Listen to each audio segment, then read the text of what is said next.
At dahil natapos na natin ang Istanbul ay pupuntahan naman natin ang isa sa pinakamalaking syudad dito sa Turkey, ang Izmir City. Ang Izmir ay isang lungsod sa kanlurang baybayin ng Turkey at isa sa pinakamalaking lungsod sa bansa. Pero bago ang lahat, paano ba tayo nakarating sa Izmir? Gumising ako ng maaga para abutan natin ang ating flight papunta ng Izmir. Mula sa Istanbul ay 1 oras ang biyahe sakay ang eroplano. Makaraan ng 1 oras na biyahe ay nakarating na po tayo dito sa Izmir.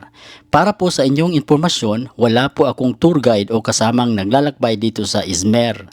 Mag-isa lang po ako. Kumbaga ito ay DIY lang po.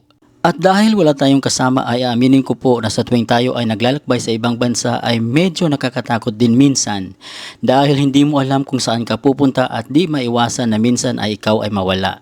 At habang ako ay nakasakay dito sa bus papunta ng Izmir City ay bigla akong nagulantang dahil ang buong akala ko ay mali ang bus na aking nasakyan dahil iba ang direksyon niya kesa doon sa Google Map.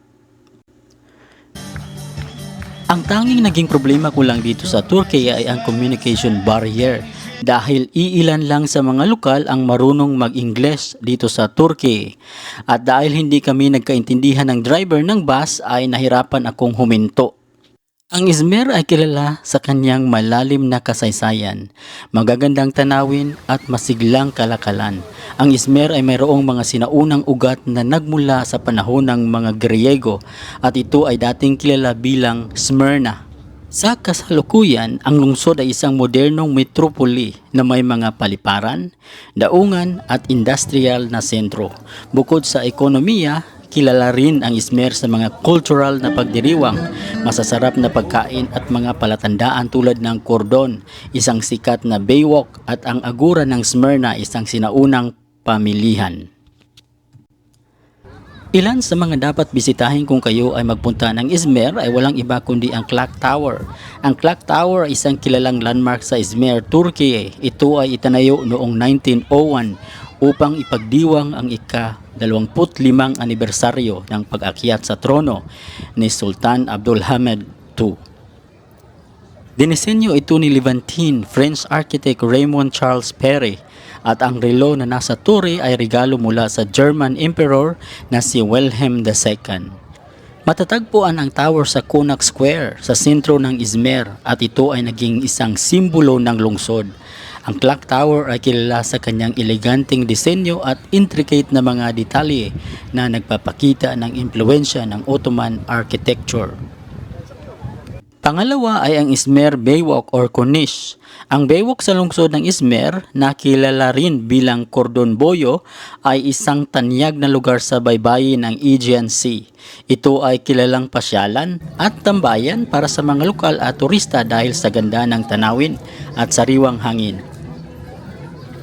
Sa Cordon Boyo makikita ang mahahabang mga promenade na may mga puno at mga bangko kung saan pwedeng mag-relax ang mga tao.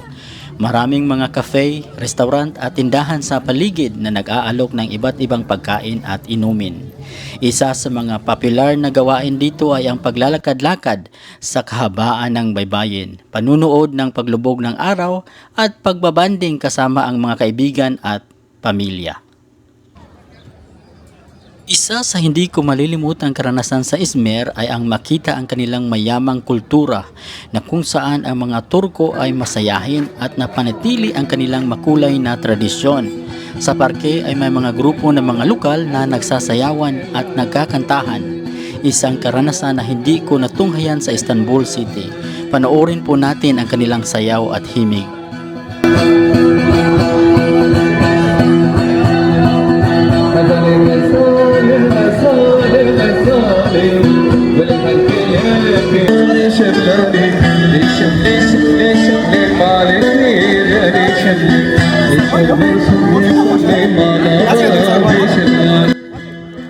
Sa kabuuan, isang napakagandang desisyon na ako ay napunta sa Izmir City dahil natunghayan ko ang ganda ng lugar na ito. Nakasalamuha ko ang mga lokal at nakita ko ang kanilang mayamang kultura. Kaya't kung kayo ay nagbabalak na magpunta ng Turkey ay huwag kalimutang ilakip din ninyo ang Izmir City. Maraming salamat po. Paki-like at paki-subscribe sa ating channel.